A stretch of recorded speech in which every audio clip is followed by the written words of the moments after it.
Good morning. How to stock up on grains to increase, to build your food supply on budget.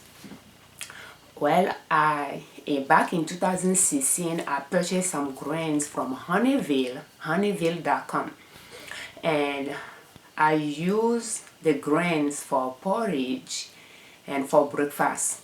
And it took some years to go through all of those grains that I purchased. So I wanted to stock up again on grains, and I save up some money from our grocery bills to make the purchase. However, Honeyville didn't have all the grains that I was looking for. In fact, when I look at their website, it seems like they were out of a lot of them that I was interested. So if you are trying to build your food supply and you wanted to stock up on some grain, you could, see how I go through that. But it is good if to find those stores online. You might use one of the grain that you are interested and type it in Google and then add bulk at the end, like couscous bulk or something like that. So that will generate some result showing you some stores that sell couscous in bulk, and you can go through those websites and narrow them down to 3 or 4 and then compare the prices. So you narrow them down based on the store that has most of the product that you are looking for, something like that, or the one that you seems comfortable ordering from. So you can narrow them down to 3 or 4, and then you compare the prices to see which one has the best price, gives you most of the information you wanted to know about the grain, and has most of the grain that you are looking for. Then you go with that website. That's one way to narrow the search down to one to purchase it from. So during the search, I have Honeyville in mind. I have evesbulk.com as well that I chose, and Webstaurantstore as well. So they will be in the description.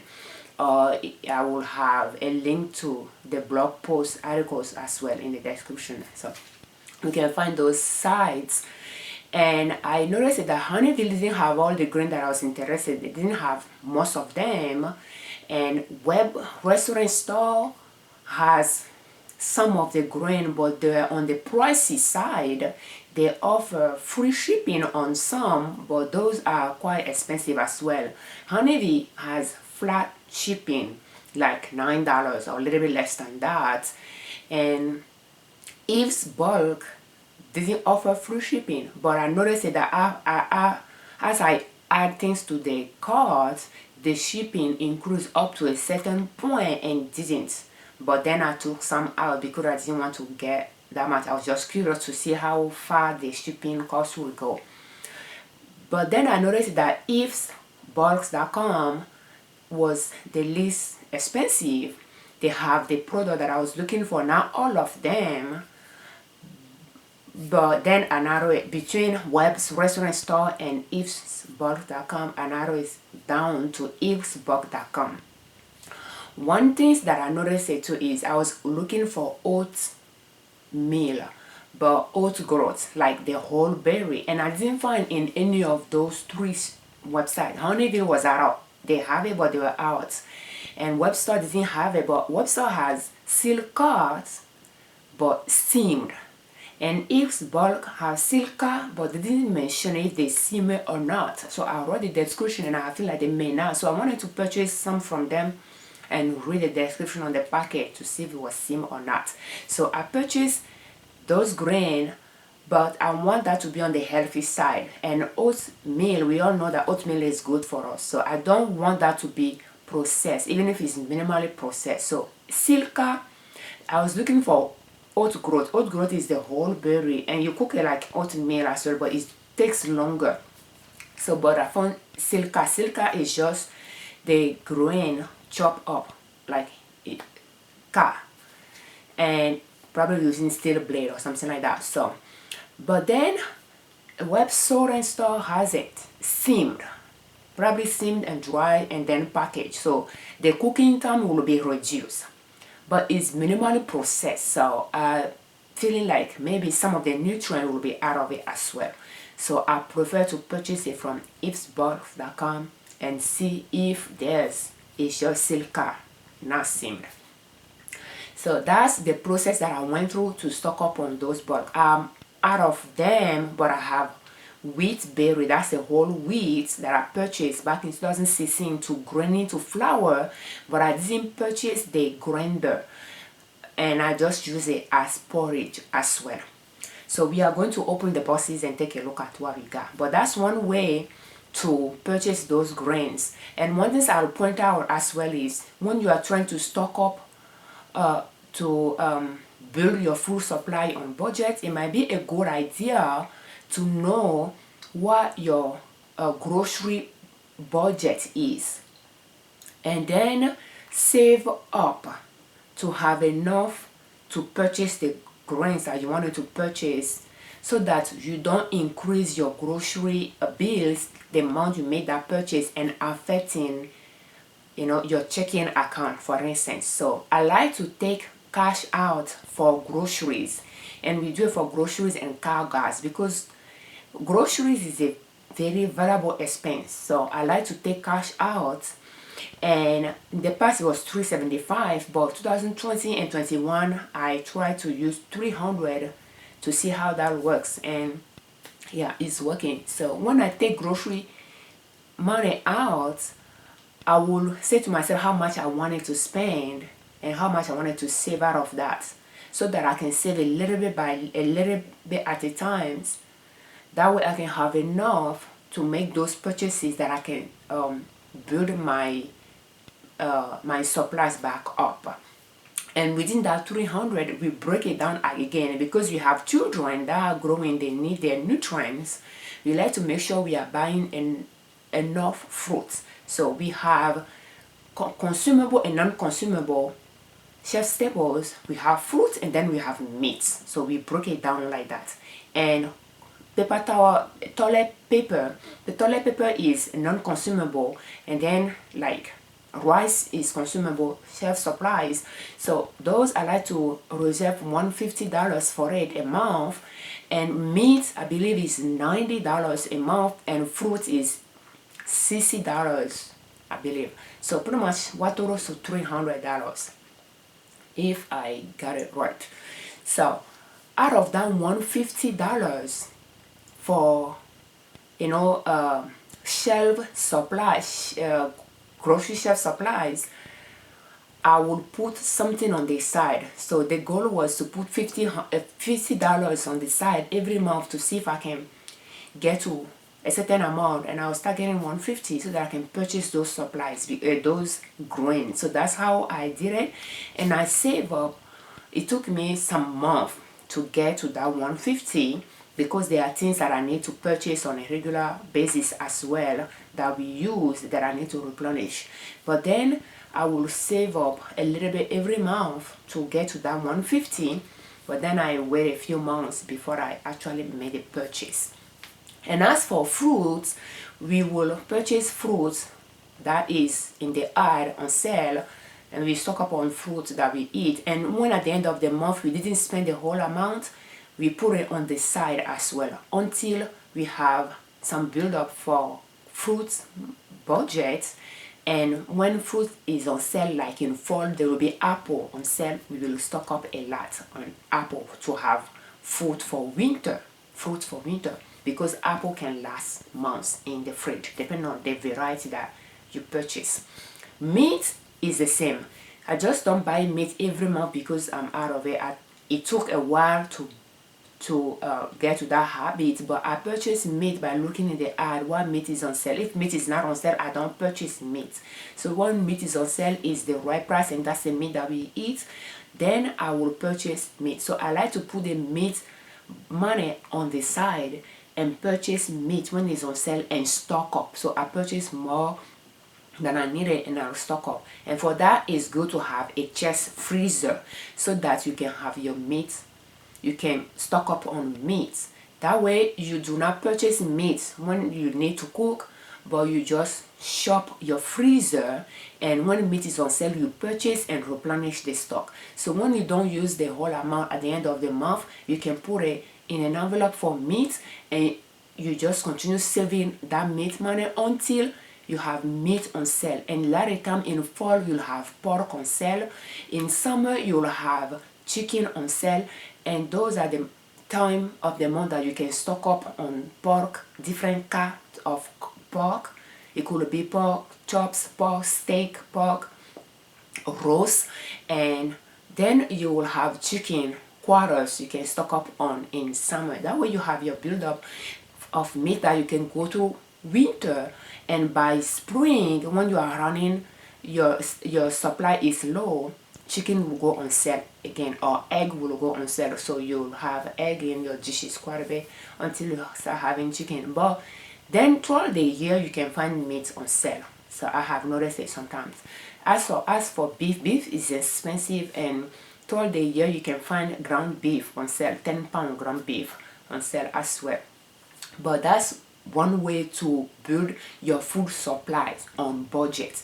And I noticed that the system that works for us is to take grocery budget out as a cash, keep it in an envelope, and do our grocery shopping using that, so that we do not affect our checking account. When we are stocking up, we found something on sale and we wanted to purchase a lot of it to stock up, we don't go over our money saved from groceries by affecting our checking account. So we have the cash to rely on. And even though food is a variable expense, I try to treat it like a fixed expense by taking a fixed amount out every month from the checking account.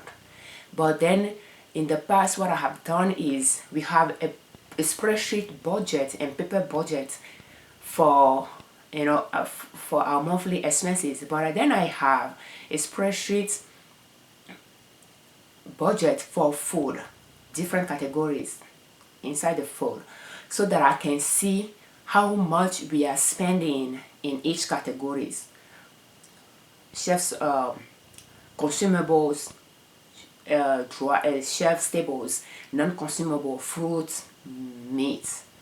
That way I can see how much we are spending, and that's how I know that we are spending an average $300. Therefore, in 2020, when I wanted to decrease our budget down, it was $375. I was able to choose $300 because I know that we are spending an average $300 a month. Even though one month you might spend more because we stock up in that month and we just use the amount we save for another month, it average to $300 a month. So that's one way to keep your budget in check. I know that some of us don't like to budget, but it is important in my view. If you want to decrease your expenses so that you can build a net worth, or you can reach your financial independence, you have to budget. You have to know how much you bring home, and you have to know how much you spend. Let me charge my... So you have to know how much you bring home and how much you spend. That's what budget is about. It's not about how much you're actually spending, but it's how much you think you need for your expenses. So if you think you need $1,000 to spend on your monthly expenses, and then that's your budget, you broke it down, and every month you track how much you are spending, that's the actual expenses.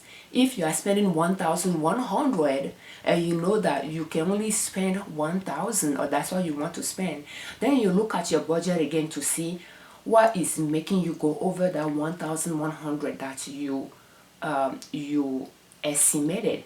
And if you need to increase your budget to 1,100, then you do that. But if you think you should not go over that 1,000, then you reassess your budget or to your actual expenses. That's why it's good to track the actual expenses to see what is making you go over and where you can cut down so that you can increase the budget where you need it. So if utility is making you go $100 over, then you might want to see where you can cut down so that you can put more under utility. Because sometimes, depending on where the expense is, you may not be able to trim it down. So you have to see where you can trim it so that you can have enough within that 1,000 to afford the where you need it. So that's how budget works. You have an idea how much you think you will need, and usually your budget, your monthly budget expenses should be more than your actual expenses. So if you have your actual expenses being more than your budget, then you need to reassess your budget. So your budget should be a little bit higher, not too higher, but a little bit higher than what your actual expenses. That way you know that that's the amount you need. That's $1,000 you need a month for your monthly expenses, but you are spending $800 a month. Does that make sense? And any excess just goes back in the saving to build the saving up. So, and in case you have not figured out, our YouTube channel is about different ways you can save money, different ways you can make money to reach your financial independence. You are working hard for your money. You wanted to make sure you are not spending all. You are not living paycheck to paycheck. It's not because you have the money that you have to spend it all. So you want to spend less than you earn so that you can put the rest to work. And for that, you have to keep an eye on your monthly expenses and make sure they are less than how much you are making so that you have some left. And different way you can put that money to work will be to invest in the stock market, will be to start your own business on the side if you are an employee, and will be to invest in real estate. So if you don't have enough to start a real estate, a rental property, to purchase a rental property, you can invest in the stock market until you save enough to purchase a rental property. So whether you are a business owner or an employee, either way you have to manage your money well. Your personal finances and your business finances, you have to manage how much you are making so that you can keep putting your money to work. So let's take a look at what we purchase.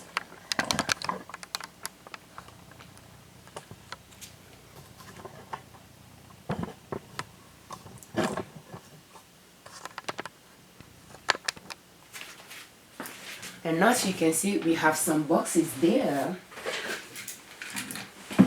And that's one way to save in your business as well. Those are empty boxes that we got from Walmart because I do not want to purchase storage containers yet for my resale business. And in case you are looking for boxes to package, when I have worked at Walmart years ago, in the evening, the team that work in the evening, they will open clothing boxes to stock up the shelf. And at least from the store that I work at, you could ask, even if you are customers, shoppers, you can ask for empty boxes and you will take some. So, and my husband works there, and I will tell him that if he find empty boxes to bring it home, that's one way to mulch your garden as well. If you are trying to start a garden on the grass the same year, you put those, you mow your grass and you put those boxes on the grass. It's not plastic, so it's not going to affect the organism, the living organism in the ground. You put it on the lawn for a few weeks, it will the the grass will, it will smother the grass and you'll be able to do your planting. So that's one way to start gardening without tilling the ground, just mulching. But yes, I will use it to package product that I wanted to box until I found the right inventory system that works for me. So you can see that here is the couscous. So I purchased 10 pounds of couscous, 25 pounds of oats, and interestingly they put it in a plastic, so that's seal cut, and it is like this. I'm not seeing any instructions on it. And one way I like to cook it, you just add water and boil it for a while until it's well cooked the way you want it. And the way the kids like it, some of them will like it with chopped apples, some of them will like it with toasted peanuts, roasted peanuts, unsalted roasted peanuts, and some of them will like it with both. So you see, that's kind of a healthy porridge when I add those things to it. So this one is couscous, and it should be 10 pounds. And couscous is made out of wheat as well, but a type of wheat. There is some lina or something like that, but or durum wheat. But that's couscous. And as I didn't find all the grain that I was looking for, one of them was millet. I like to use it for porridge, and I like to, when I cook it, I like to add it to homemade yogurt or homemade kefir. I don't know if you say kefir or kefir. So fermented milk, and add salt to it. It tastes great when you do that. So when I didn't see it, I went ahead and checked grain nuts on their sites, and I purchased some nuts so that I can have some healthy snacks available for the kids. So we purchased pecan.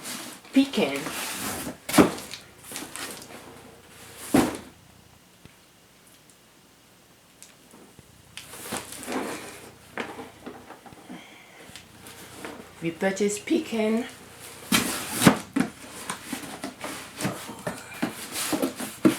and this is whatever that is. Can you see it? Cashew. And this one is almond, whole raw. So let's open them.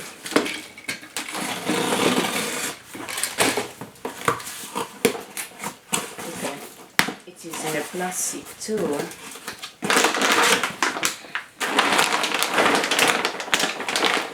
And everything costs $166.06, and I believe the shipping is $36 something. So it's good when you are purchasing like this to save enough so that you can buy all the grain you are looking for. That way you can save on the shipping. And sometimes to purchase like oatmeal that I was looking for, or couscous in the store in small quantity, it can be more expensive than purchasing in bulk online. So if there is a grain that you use quite a bit, you might want to check, and you will know that it is expensive in the store. You might want to see if you will find it better. The price will be better online if you purchase in bulk, and then you purchase in bulk. But again, it's good you save money for it so that you do not blow your budget.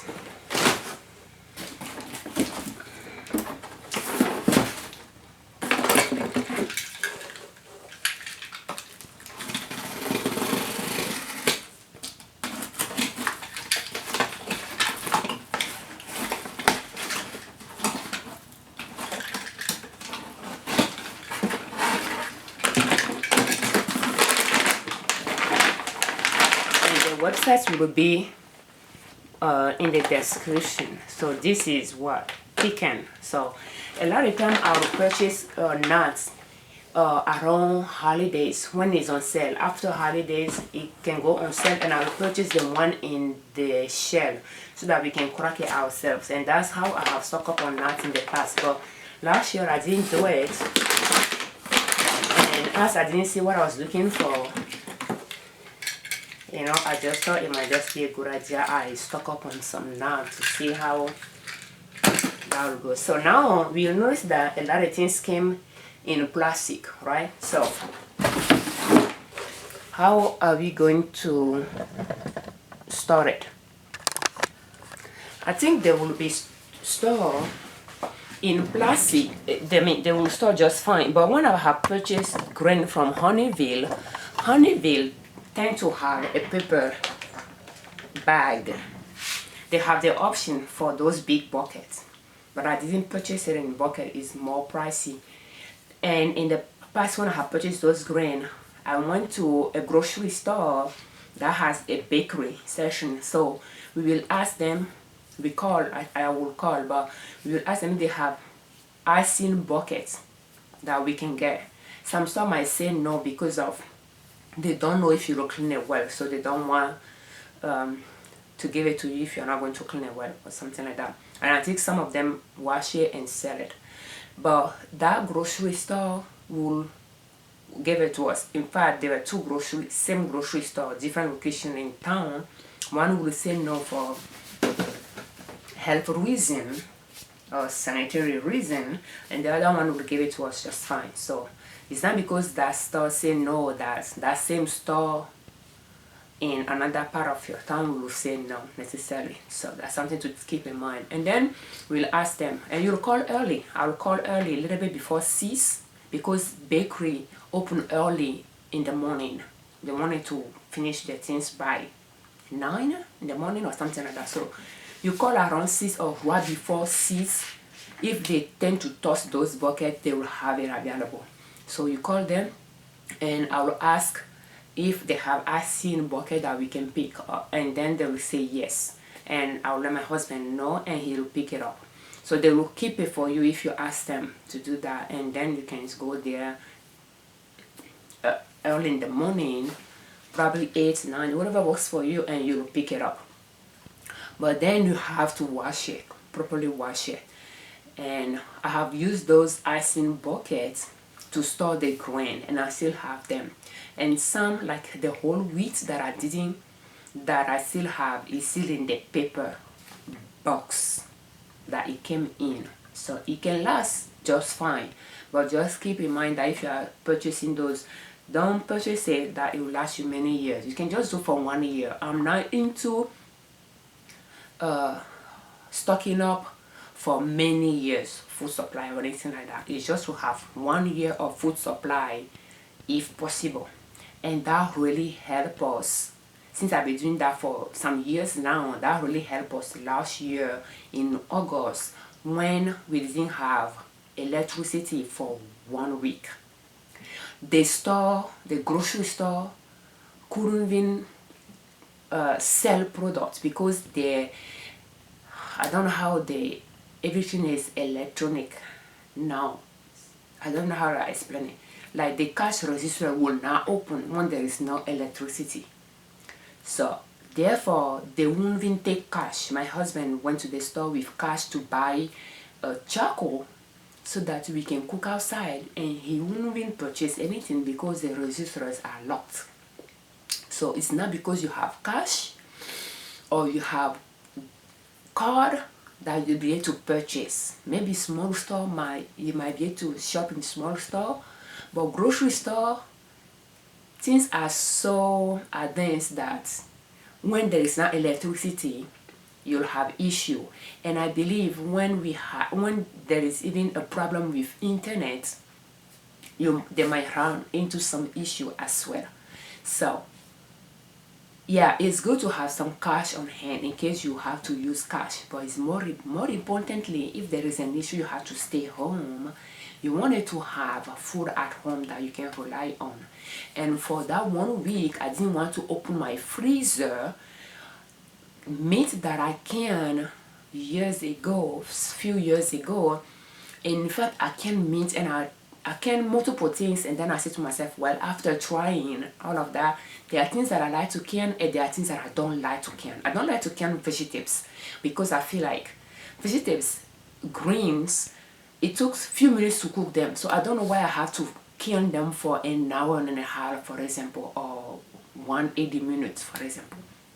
So whatever the minute is. So I just feel like it turned into something that I don't like. So I don't like to can vegetables. And I can meat, and I said like the way to use it is kind of limited. So I don't really want to can meat unless I'm out of space in my freezer. So I will stock up on meat, put it in my freezer, and when I'm out of space, then I can the excess. That was the conclusion that I draw after canning between 2016, 17, 18, and 19. So, and then I still have those canned things. So I have not done canning in 2020 and this year, 2021. But after you try those things, you will see what you're comfortable doing and what you're not comfortable doing. But I have to say that those meat that I canned years ago, I was able to use some of them during that week. Of course, I have used some years prior. They are good to make soup. If you are going to make soup, that's very good.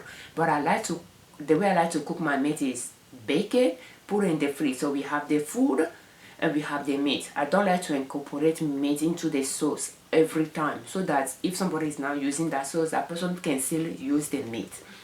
Or we can use the meat for other dishes that does not involve the sauce that I cook. So that's how I like to cook.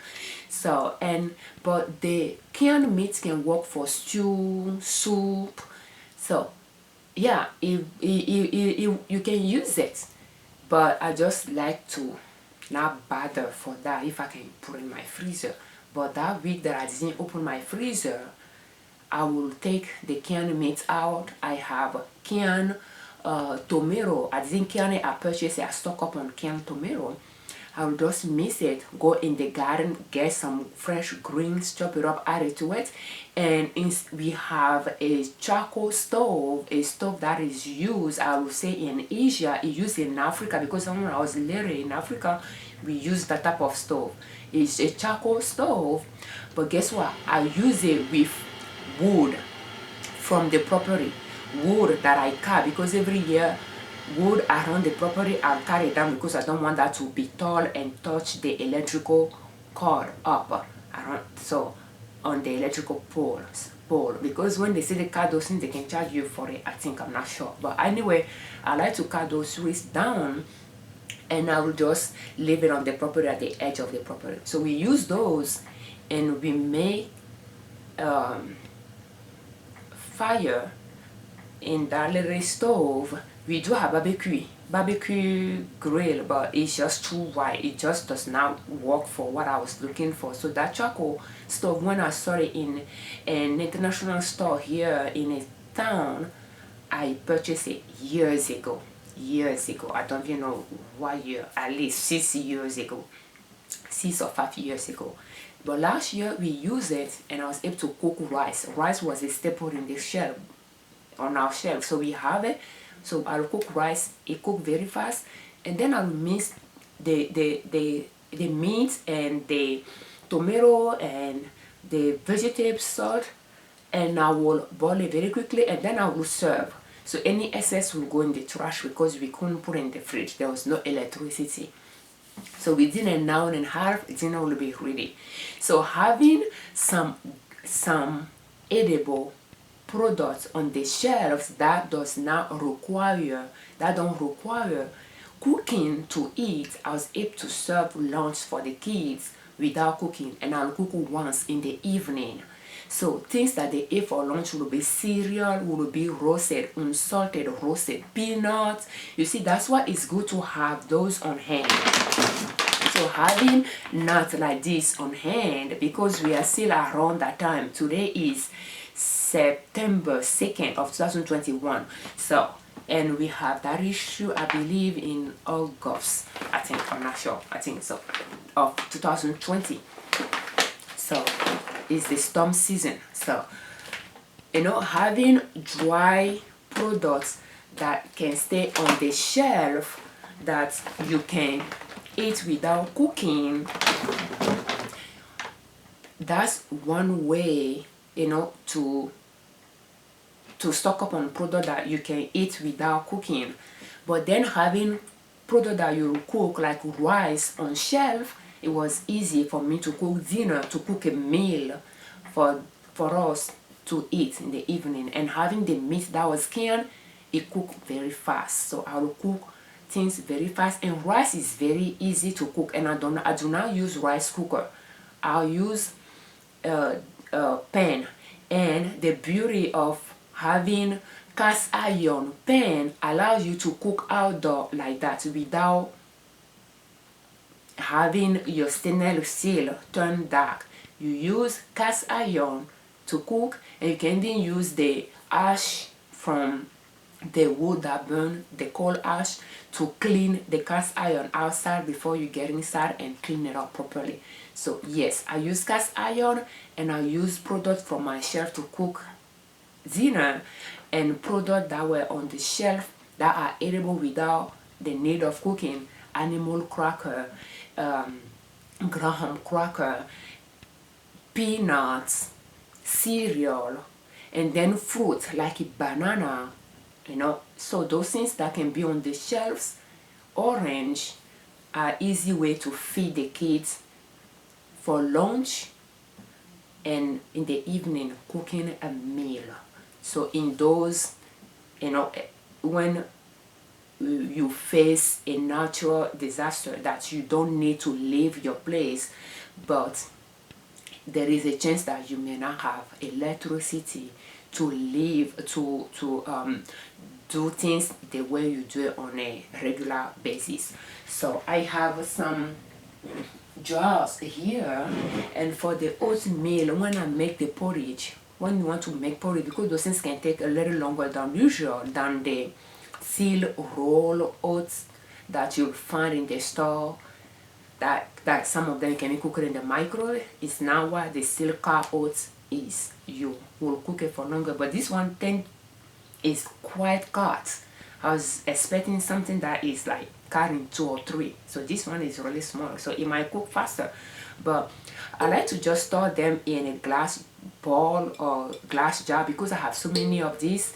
There is no reason to go, you know, to purchase anything. You can just see what you can use at home. So this one can be reused, and I use them when I open the can jar. I don't know what was in this, but it was chicken broth, and broth is something that I like to make, and I will be making them. That's one of the things that I will keep canning. So when I'm storing the jar, I like to have this like this, not the other way.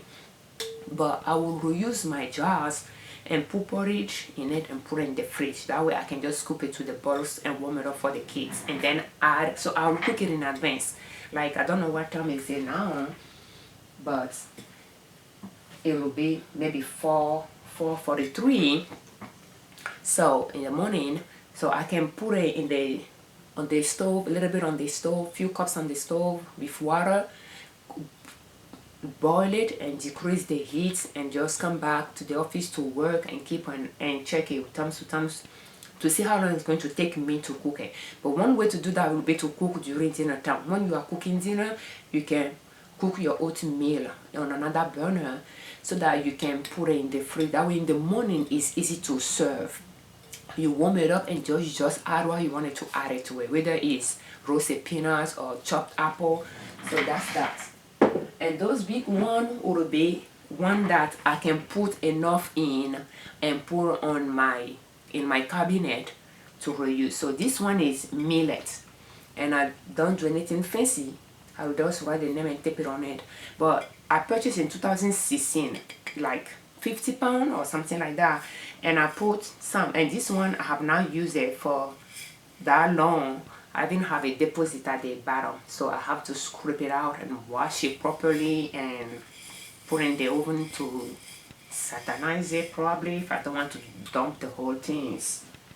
But yeah, because I cannot have a lot of jars, those are just things that I'm going to reuse if I don't want to keep them in the bag. So with this, those will go in easily, but again, nuts can go in the freezer too, but it won't last long for us to need to put in the freezer. We can just have it on the shelves for use. But that's how we stock up on grain to build our food supply on budget. So thank you so much for your time. I'm Afiavi Ojune, Liberman, creators of Liberman Consulting L.L.C YouTube channel, ninasoap.com, our blog, where we share many tips about what we can all learn from our journey to reach our financial independence, different ways we save money and different ways we make money to reach our financial independence. So that's what our channels, YouTube channel, our blog is about. And we have our online stores, including liberdownload.com, where we sell our digital download, including budget templates. We have liberlabel.com for our custom apparels. We have ninasoap.com for our natural products, and you can see them behind me. And that's different ways that we do have liberoutlet.com for our resale products. So different ways you can make money and different ways you can save money to reach your financial independence. Thank you so much for your time. We thank you all that subscribe to our channel, and we thank you very much for all your comments.